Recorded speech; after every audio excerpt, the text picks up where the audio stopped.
Hello friends, welcome back to my channel. So today's video is going to be about your sacred no and how to honor your sacred no. So we have all been in situations pretty much where we might have said yes to something that we wanted to say no to. Like deep down we were like, I don't know, but then something compels us to say yes, right? That happens, and for most of us it's happened at some point in our life. But why is that?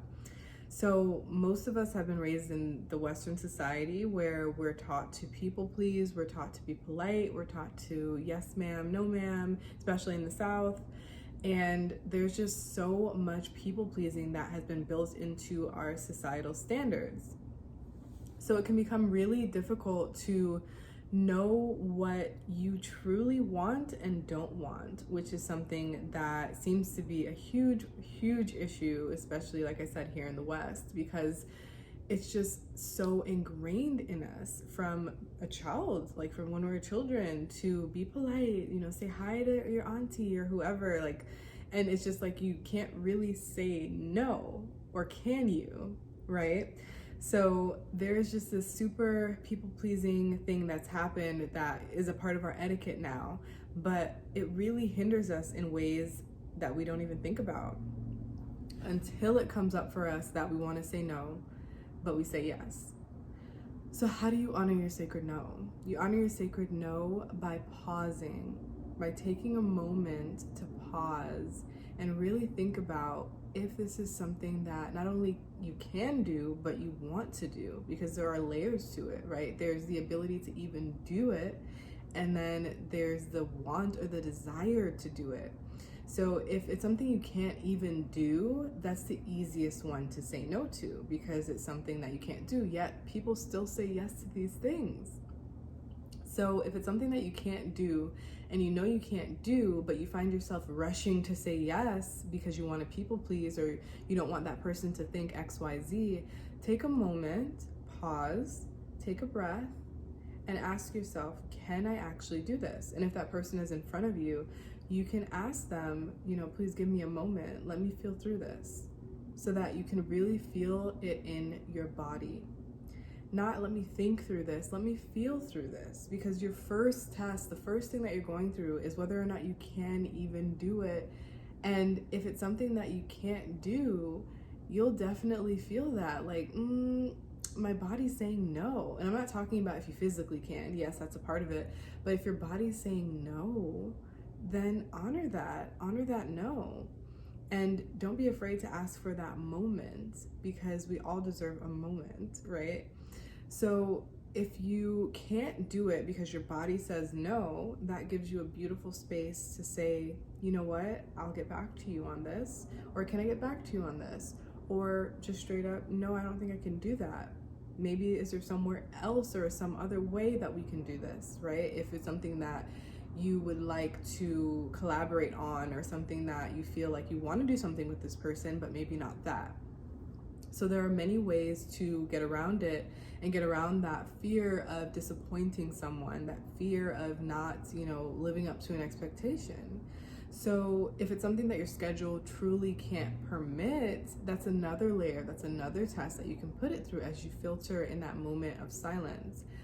I don't have time that day. I can't that day. And you don't have to apologize for it. It's such a thing as well in our culture, an etiquette thing to say, I'm sorry.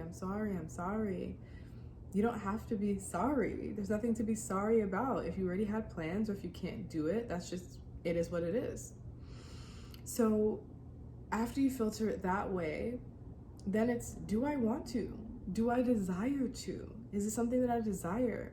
And it may not be something you desire, even if you can do it. If your schedule permits it, or your body doesn't maybe give you the first signal, maybe give it another second and see if the desire is there. Because if the desire is not there, then do you really want to do it? Is it really something you can do?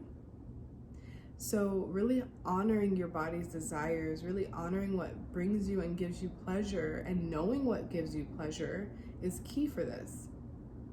When you know what gives you pleasure, you'll know what doesn't. And if it's something, when you feel into your body, if it's something that doesn't give you pleasure, then you don't do it. You don't have to do it.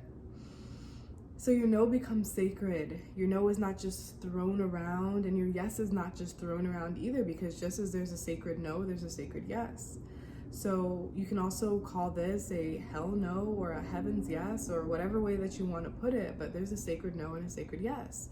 So making it sacred is giving it the time, the pause, the moment to honor what it is that you are feeling in that moment. And that's what makes it sacred. Just like when you bring consciousness to the breath, that's what makes it breath work, right? So there is a difference, because when we're observed, we act differently. When cells are observed, they act differently. I mean, science has proven this. So when we're observed, we act differently. We act different, or our breath acts different when we observe it, and so does our no and our yes. It hits different when we actually take a moment to observe our body and see what we actually want to say yes to and actually want to say no to. So here's a practice that I give my clients that I'm going to give you here on YouTube for free. And I want you to use this if you struggle with boundaries and your sacred no and your sacred yes. I want you to get in front of the mirror, and I want you to do this exercise. Practice saying no. And I'm being completely honest and completely serious with you. Practice saying no. Get in front of the mirror and practice different ways to say no. So you look at yourself, you imagine a scenario, maybe even the last time that you said yes when you wanted to say no, and you practice saying no. So you stand there and you say, I don't really want to do that. That doesn't feel right to me. It doesn't feel good in my body. I'm not available for that. Or simply, no, that doesn't work for me. Whatever it is that comes to you, but practice that, get comfortable with that. Hear yourself say that, so that when the time comes in a real situation, you've already got practice saying no. And even you can practice saying, can I have a moment? Just give me a moment. Or let me feel through it for the night and I'll get back to you. Especially important for projectors, right? Especially emotional projectors, to feel through it and then get back to someone. It can be really easy to say yes on a high, on an emotional high. Projectors, you know this. But then what happens when things go down or when you don't have the energy? So know yourself, learn yourself, study yourself as if it was the greatest course on earth, because it is. Hopefully this was helpful for you. If it was, leave a comment below on your experiences with sacred no's and sacred yeses and boundaries. If you like what I'm talking about and you want to go deeper into this work, there's a link below to work with me privately, whether it's in a private container or whether it is a retreat. Whatever my current offering is when you come to this video, it will be linked below where you can find me. Also, my book is always available for purchase, and it comes with a shadow work journal as a set, and that will also be linked below. So I can't wait to see you in another video. I hope that you got so much value from this. Don't forget to like, comment, subscribe, and put that notification bell on so you don't miss any of my videos. I love you so much. I love you to life. I'll see you soon.